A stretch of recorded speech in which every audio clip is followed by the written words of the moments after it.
And the last-minute rotation of the wrist can magnify that force even more. Stepping to close the distance, bring my rear foot up, turning my hip, turning my shoulder over, keeping my fist, palm flat with the floor, land there. So that's the big difference then, is that they're not, drinking a beer, they're resting their hand on the bar.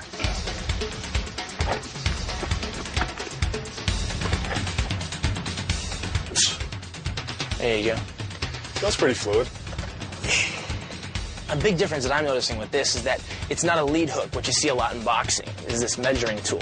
This is a rear hook, so not only is there more power on it, but you have to gauge your distance better. That's why you're taking that closing step to throw that hook on his chin. Okay. But perhaps the most interesting aspect of Cruz Saravorn's right hook is that he and his fighters are even alive to show it to us.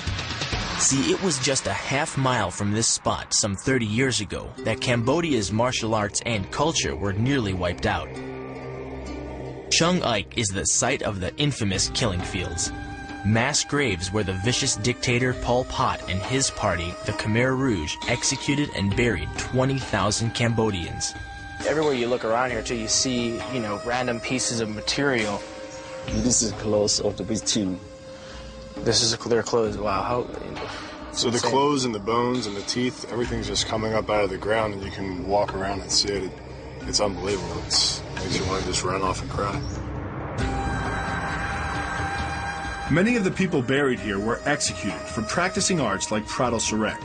Those who survived, like Cruz Saravorn, were forced into hiding. It wasn't until 1997 that the Khmer Rouge's reign officially ended, and fighters like Saravorn emerged from hiding. Slowly, he and other masters salvaged Cambodia's fighting arts, resurrecting Khmer boxing, Bokator, and Pradal Surek. Arts we're learning the hard way. I've only been in Cambodia a couple days, and these guys train hard, they push hard, they hit hard. I mean, I already have respect for these guys. I can't wait to see what else they have to offer. Leaving the Cruz camp and the killing fields behind, we headed further south, across the Mekong River, to the small village of Kasach Kandal. When we arrived in the village, we were surprised to find that a millennium-old festival once outlawed by the Khmer Rouge was in full swing. The festival, Pacham Ben, was originally celebrated by Khmer warriors some 1,500 years ago as a means of honoring Buddha and recruiting new soldiers.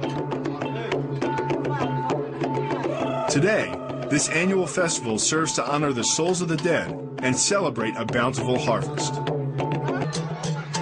The celebration centers around two very entertaining and very dangerous activities. The first involves racing herds of 2,600-pound water buffaloes through the village streets. Tennessee Orange wins, every time. The other half of the festival centers around Khmer folk wrestling, an art derived from the ancient warrior arts of the Khmer Empire. Khmer wrestling was outlawed for nearly 30 years under the Khmer Rouge.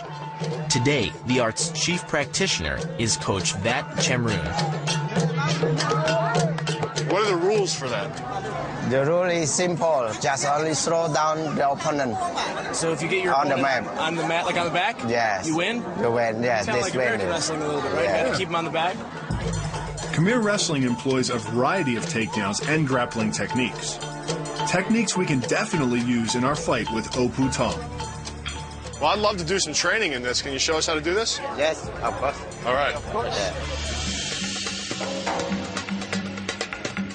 At the village pagoda, Coach Vat demonstrated a takedown we immediately recognized from our MMA training. Yeah, Okay. and then So you're clinched, all right? Oh, yeah, I feel that.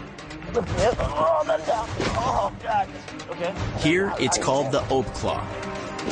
In the West, we call it the Bear Hug.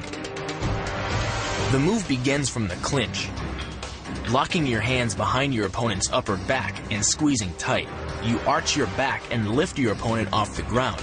But in this variation, the chin is then dug into the opponent's sternum, and the locked hands are then dropped to the lower back and pulled sharply inward. You want chin right in the middle of the sternum. So you pop here, down. This forces your opponent underneath your body weight and eventually to the ground. So you're actually bringing your hands from up here to lift up and then down. Yes. Oh, okay. So you actually have two different Two points different of leverage. points, of course, yeah. Okay. Yeah. These alternating points of leverage are the basis for the move. Locking the hands high behind the shoulder blades puts you in control of your opponent's center of mass, which in turn negatively affects his conditional stability. Dropping the hands behind the lower back and driving your chin into the chest further disturbs his center of mass and makes resistance from this position nearly impossible. The application of maximum force ensures you maintain control while driving your opponent to the ground. I guess if you're in here and we're clinching, we can use that. You're throwing knees in here, and then we're up here nice and high. So you're lifting them up first, Yes, up first. and then down in here. Down. That way. Yes.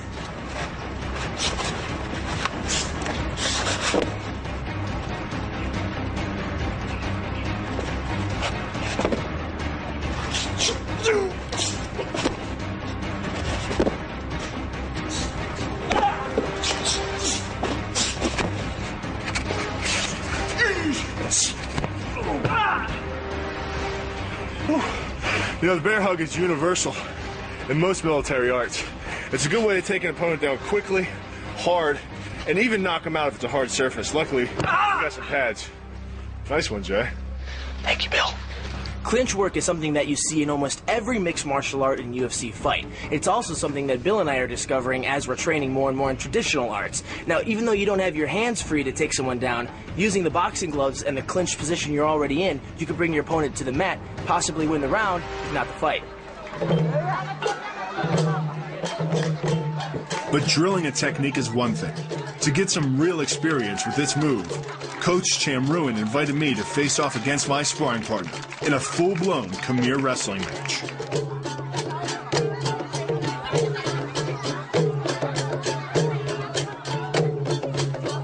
He wasted no time shooting in on me, but I employed a technique called the sprawl and stuffed his shot.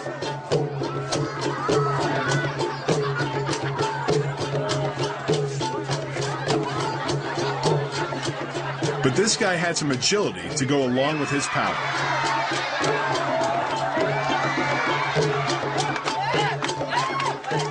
Every time I got him where I wanted, he'd find a way out of my grasp.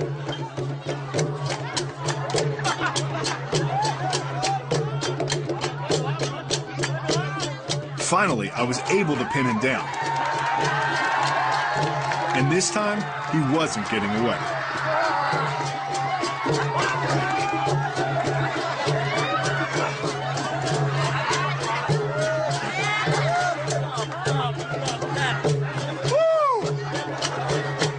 Big dude.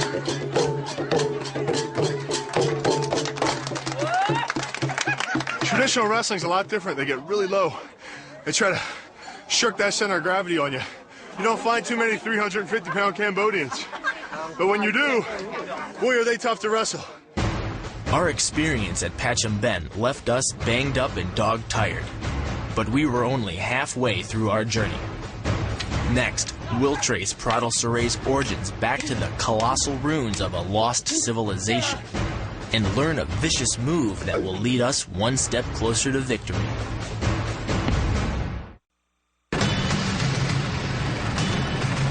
For the next leg of our journey, we hitched a ride in a